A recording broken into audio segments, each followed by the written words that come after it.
let's get started. This is our last section of this chapter. It does look like we cover a lot today, and I understand that. However, a lot of it is review, again, things that are familiar. So we'll be able to kind of glance through the midpoint formula, the distance formula, you know a little bit about circles as well. So we'll be able to kind of go through that quickly. After that, we are going to review for 2 days, and then you guys will take your test on Thursday. While some of you are still kind of getting your, which by the way, you'll probably want a calculator. You're not going to want to do this mental math today. So grab a calculator while you're doing this. Just a note that when we get to Thursday, you have not seen 1.6 for a long time. Guys, remember that I record all my lessons, so you could go back and put it on like double speed and just real quick listen to me talk through that section again real quick. That would be a studying strategy between now and Thursday. Go watch those videos again. Go look at my PDF notes again if you are not someone who takes great notes. But you're going to need to do a little bit of studying, starting with remembering your favorite points for your parent functions. We will be graphing when we get to this test, so make sure that you go back and look at that. Okay. Distance formula and midpoint formula are not new to us, and so it is just a review of those. But if I have 2 points on the coordinate plane, and remember I'm labeling these point 1 and point 2, that's what those little subscripts mean, is that it means that every point that is on my coordinate plane is of the format x and y. But since they're all of the format x and y, so if I picked another point up here and it is x comma y, to keep things clear, we put like, this is point number 1 by putting this little subscript of 1 down here. And this is my second point, so putting a little subscript of 2 down here. Now, I'm the one picking which one to call point 1 and point 2, and so please don't stress over that fact. If you were to flip which one was point 1 and point 2, are they still the same distance apart?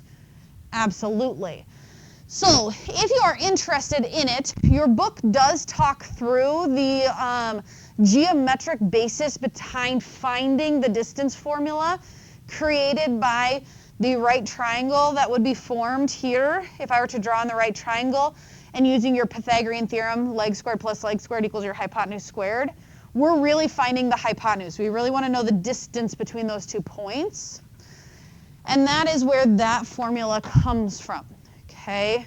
The foundation behind it is not something that is required, but if you are somebody who is going on with like a math type of degree, you may be interested in looking at that. But there's your formula. The difference in your x's squared plus the difference in your y's squared, that sum square rooted is the distance between our 2 points. Now, typically I would tell you that it is very important that you keep yourself organized, and whatever x you start with the same y. But because we're finding the difference between them and then squaring it, it kind of would compensate for if you were to accidentally flip those. The difference between them is still going to be the same. So normally I would say you have to be very organized. Distance formula, you'll actually be saved because of the squaring part of it. But that is our distance formula. Let's put that into action real quick. If we were to find the distance between any 2 points on our coordinate plane, remember that we are the ones that pick which one is point 1 and point 2.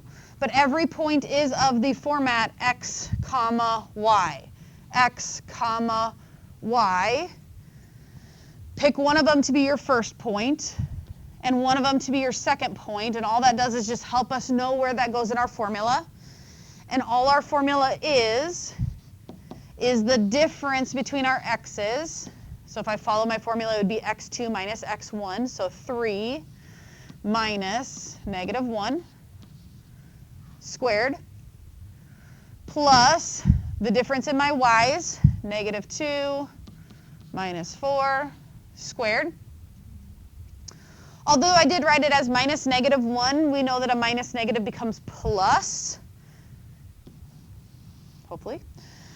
And so 3 plus 1 is 4.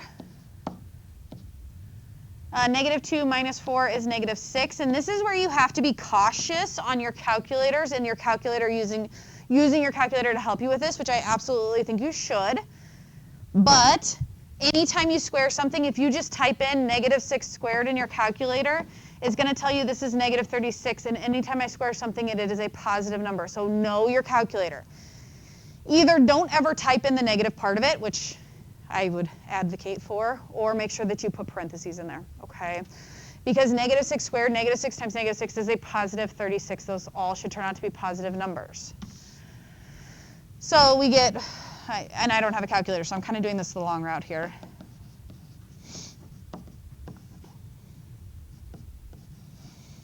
Uh, 52.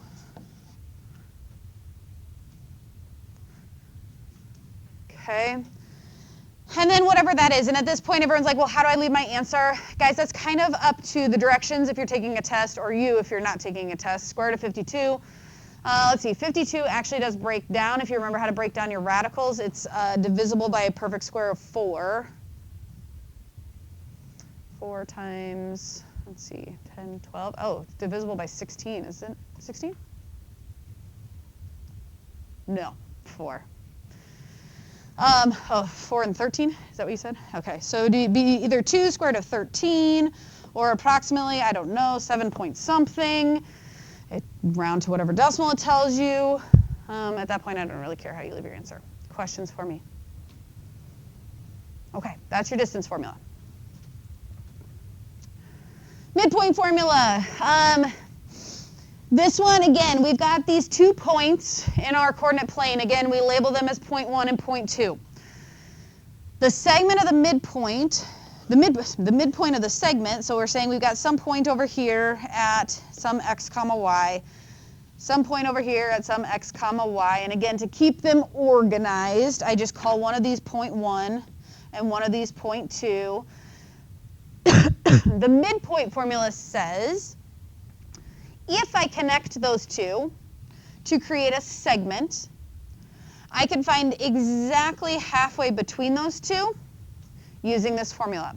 And it is just the average of those. Now, this time the order will matter to get your positives and negatives. Actually, no, it's addition. Order does not matter again, so if you were to flip your x's and y's, but make sure your x1s, y1s, but make sure that you are putting your x's with your x's and your y's with your y's. That's the common mistake I see on this one, is people add these 2 numbers together. X and x, y and y. Okay, average of your x's, average of your y's.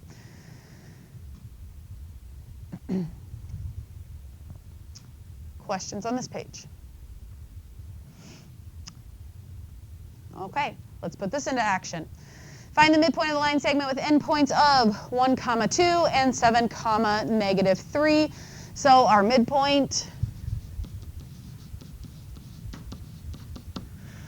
would be at the average. So again, x, y, average of your x's, average of your y's. 1 plus 7 divided by 2, 2 plus negative 3 divided by 2. Clean those up. 1 plus 7 is 8. 8 divided by 2 is 4. 2 plus negative 3 is negative 1. Negative 1 over 2 is negative 1/2. So our midpoint would be 4, negative 1/2.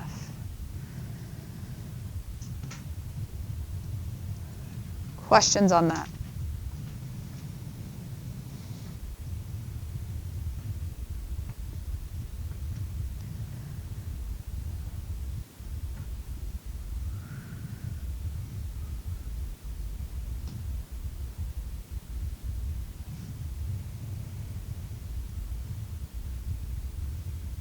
Okay, and then it seems like we take a hard right here and change topics to circles.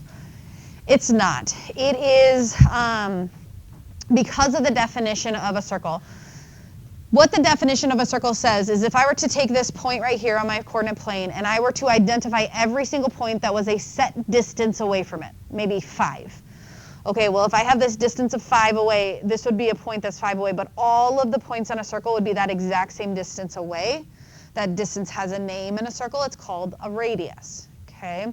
All of that is probably not new to us, but the reason is that your distance formula is what helps find the length of the radius. The distance from the center to any point on our circle is shown here. This you don't need to know. But that is where the entire equation of a circle comes from. is if I were to take this distance formula that took some point on my circle, use a different color here,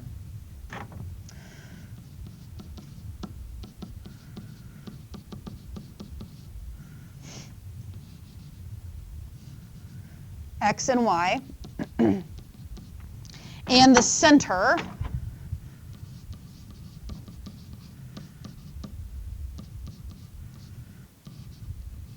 and I found the distance between those, it would be my radius. So that's what you're seeing right there, is what we just talked about two concepts ago, is our distance formula. Well, if I take that equation of that distance and I square both sides, what I end up with is the equation of a circle. So it's not some random equation that they just figured out. It came literally from the distance formula, just made to look a little prettier so that we don't have a square root in it. So all they did is they took our distance formula and squared both sides, which is why your radius ends up squared over here. So that may explain why in the equation of a circle does the radius have to be squared. Well, they just cleaned up the distance formula. Okay. And so again, what we are seeing right here is any point on our circle is the x comma y. The specific center to our circle is that h comma k. And that equation will tell us the location and size of our circle.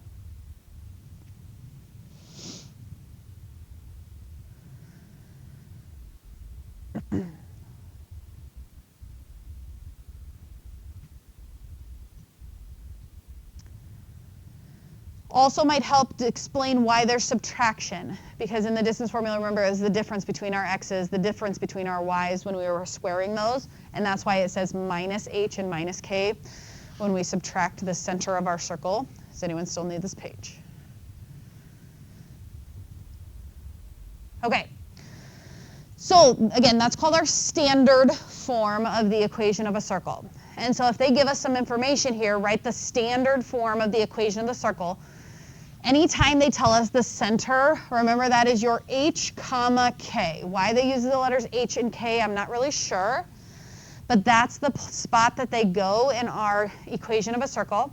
That x and y will always stay x and y. So all your equations have x's and y's in them. So hopefully that'll help you remember that if they tell you the center, replace the letters that we're not used to seeing, the h and k. And then the radius of 4. So that's your r. So putting that into our equation will always look like this. Right? Those things will never change. We fill in specific to our situation. So our h, our x value of our center is 0. Our y value of our center is 0. Our radius is 4. Now I would not leave it like this because I would clean all this up. X minus 0 is x, so I would just write that as x squared. Y minus 0 is y, so I just write that as y squared. And 4 squared I would go ahead and clean up to 16. So this is the one time in your equation of a circle, if either of your coordinates, the x or the y of the center, is 0, notice you don't see the parentheses grouping it, right? That tells you that that coordinate, whether it be an x or a y, was 0. So if I were to have something like x plus 3 squared plus y squared equals 25, I know that the center of the circle was at negative 3 comma 0.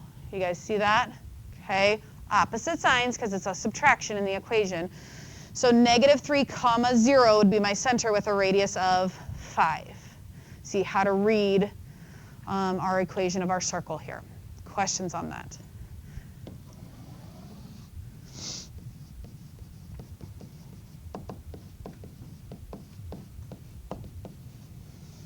Kind of going backwards there. Okay. You go ahead and try to work ahead of me on this one. Center is at 5, negative 3, and a radius of 8.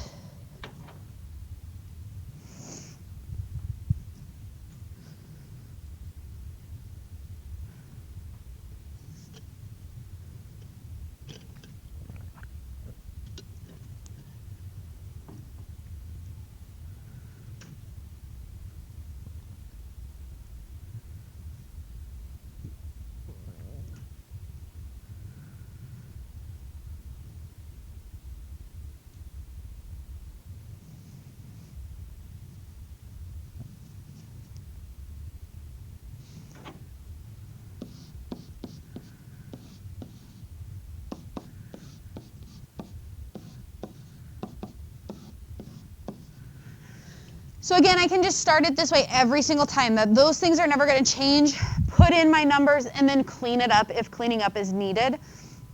So the numbers they give me, again, the center is going to be my H and K, or that's it matches with my X and Y that are here.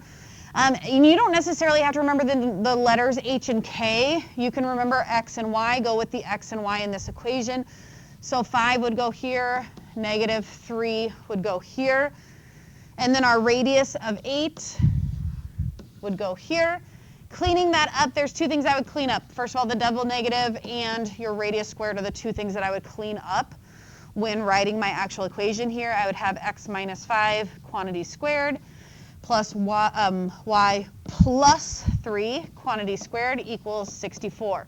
My good number sense people, you're probably going to be able to see this and jump straight to the cleaned up version, and that's awesome.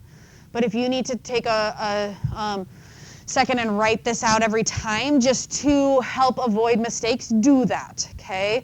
You can set up the formatting of the equation every single time, fill in the numbers, and then see things like the double negative to write as a positive, and remembering to square your radius. Any questions on your standard form? Okay, how then do we graph a circle from this? To graph a circle from an equation, we will just take out the information, kind of like I did 2 pages ago. Take out the information from the equation. The biggest thing I will remind you of when you are taking them out, remember, think opposite signs when you are finding your center, right? Your center is going to be the opposite signs of as what you see in the equation, because the equation itself has a subtraction in it. That's probably going to be the biggest mistake that happens here. So our opposite signs here, so if it says +3, our center is actually at -3. -1, our center is actually at a +1. And we just go put that dot on the circle. Dot.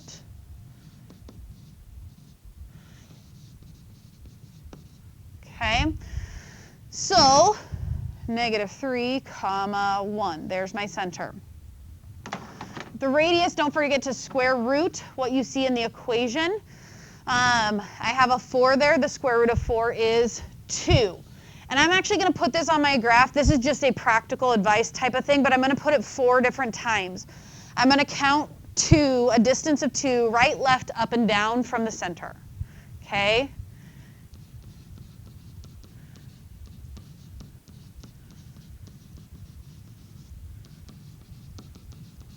So I'm going to put a distance of 2 4 different times. Remember, that is from the center dot that we put on there. So I would count right, 2, put a little dot. Left, 2, put a little dot. Up, 2, put a little dot. Down, 2, put a little dot. I'll tell you right now that drawing circles is actually trickier than it sounds. And having 4 dots out there to kind of help you connect the dots is easier than just trying to freehand it completely. But that would be my best advice, because now I have a radius of 2, at least in 4 directions. And then you just try to draw a nice smooth curve. Hey, that's not too bad. That's a pretty good circle. Circles are hard to draw. They end up looking a lot like kind of rounded diamonds a lot, in the way I draw them at least. So if yours end up looking kind of like rounded diamonds, I get it. It's hard to make them nice and circle-y. Okay, use the graph to identify those relations, domain and range. Remember what those are asking us. The domain and range is how far right and left. Okay, so if we're centered at -3, 1, we would be, the farthest left of that would be 2, a distance of our radius. So the farthest left this graph is going to go is -5. And it will actually hit at -5, right? The farthest right this graph is going to go is a distance of 2 from the center. And if our center is at -3, 2 to the right of that would be -1. And again, it hits at that point. I actually put a dot there. Same thing with your range. We're thinking a distance of 2 from our center. So it's centered at 1. And we start 2 below that. 2 below 1 would be -1. And the highest we would ever go is 2 above that, which would be, add 2 to 1, which would be 3. And there would be our domain and range of our circle. let the center kind of help you add the radius, whichever direction you need to be going. Questions on that?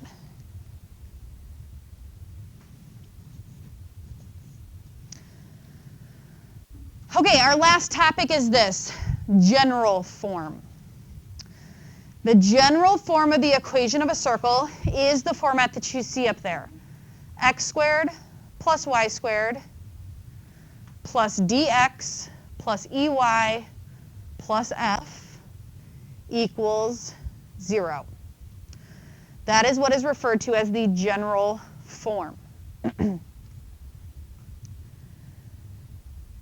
The general form, a lot of times is what is handed to you, but is not a super user-friendly form of the equation of the circle because it doesn't immediately tell us a lot of things about the equation. Like it doesn't tell us, you know, in your standard form, how you can just look at it and tell me the center and you can just look at it and tell me the radius. You can't do that with the general form. And so it is not overly user-friendly, which is why we're going to talk about how do we convert it, okay? Given that information, how would I convert it to standard form so that it is somewhere that I can look at and be able to tell you center and radius or graph it or whatever I need to actually do with that equation? This is where our completing the square is going to come into play. So that technique that I used at the beginning, we will utilize that in the middle here. The very first thing I would tell you to do is organize your information. So in step number 1, I'm going to list it as organize, but if you need to write more than that, I'm going to group my x's, I'm going to group my y's, and then I'm going to move all my plane numbers to the other side. Okay, so that's what I mean by organize. So I have all my x's here, I have all my y's here, and I have all my plane numbers on the other side. So what does that look like? Grouping my x's would be x squared plus 6x. Grouping my y's would be y squared minus 4y. Moving anything that is not an x or y to the other side means I would have added 20.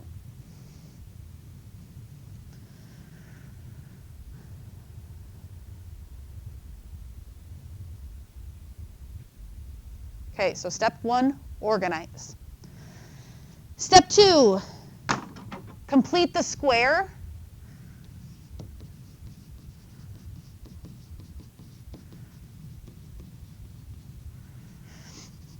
With the x's, and we'll do then that. Step 3 will be completing the square with the y's. Okay, so complete the square with the x's.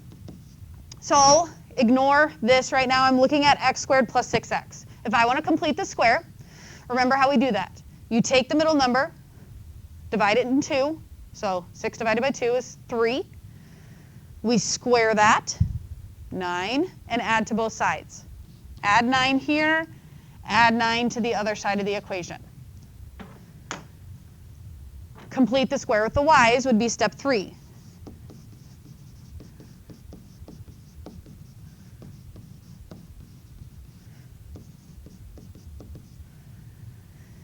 Same idea. So I would have, take half of this. Negative 4 divided by 2 is negative 2. Squared, negative 2 squared is 4. I would add 4 to both sides of the equation. Okay, and then our last step is just going to be to clean it up.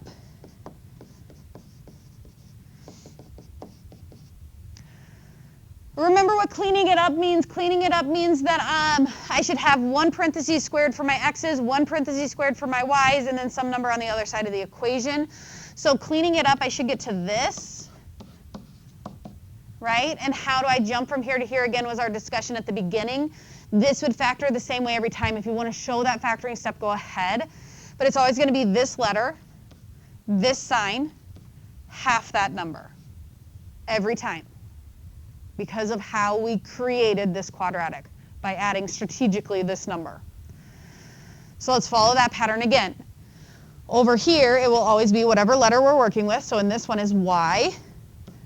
The sign on B, so if it says minus 4y, it'd be minus half of that number. If you're not sure, you would write this twice in FOIL. You should get that exact same thing, right? Okay.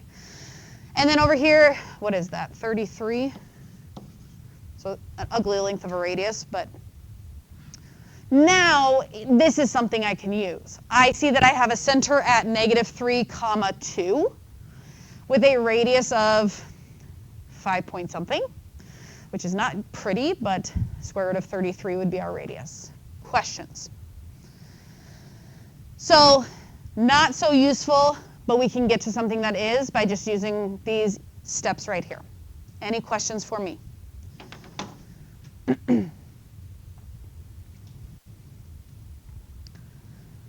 All right. We're going to let you try one of those on your own. Let's pick, let's do 55 since that's one's below there. I want you just to do number 55. Follow what we just did on our notes. You are welcome to do it in your notes if you would like another example. You are also welcome to do it on your table if you really like working on your table instead. That is up to you at this point.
If you were waiting for everyone else to get done, go ahead and remember that you're going to tell me the center and radius of that circle you just found.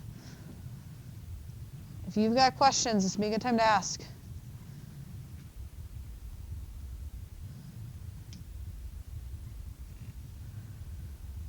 Oh, it's positive. This should always be positive. It'll always be a plus.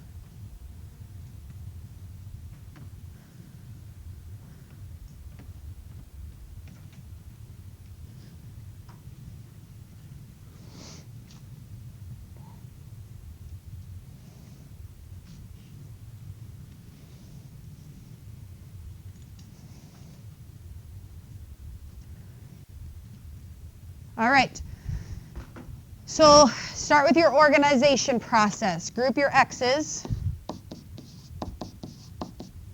group your Y's, move anything that was a plain number to the other side. So in this case, that would have been adding 30 over. Okay, do your completing the square, half of this number squared, so that would be -5 squared is 25. Remember, we are squaring it, and squaring will always turn out positive, so I will always add that number. Same thing here, half of 6 is -3 squared is +9, add. This should never have anything but addition to it, okay, because they are squared, they always turn out positive.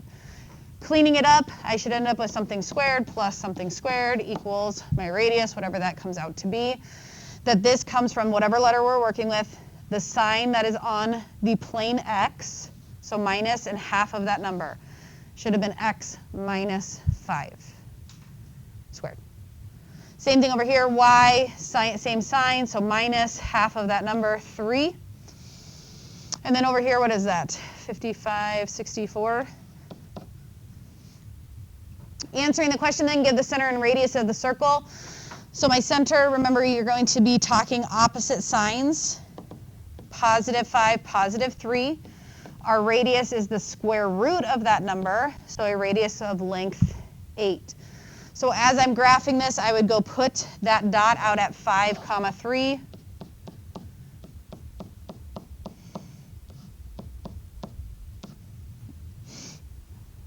And then count 8 in each direction so that I have a distance of 8 here, a distance of 8 here, a distance of 8 here, and a distance of 8 here to be able to then draw in my circle. Questions on that? All right. Today you guys are on assignment 22, but I would add to your assignment starting to study. I do feel like our first test caught some of us because we thought we could just sit through class and show up on test day, and it ended up being more material than we realized. Go back and look at those notes again, whether you look at my PDF versions or watch the videos or just glance back through your stuff or try your My Math Lab assignments again, whatever you want to do. But you guys have to prep for your test this time around.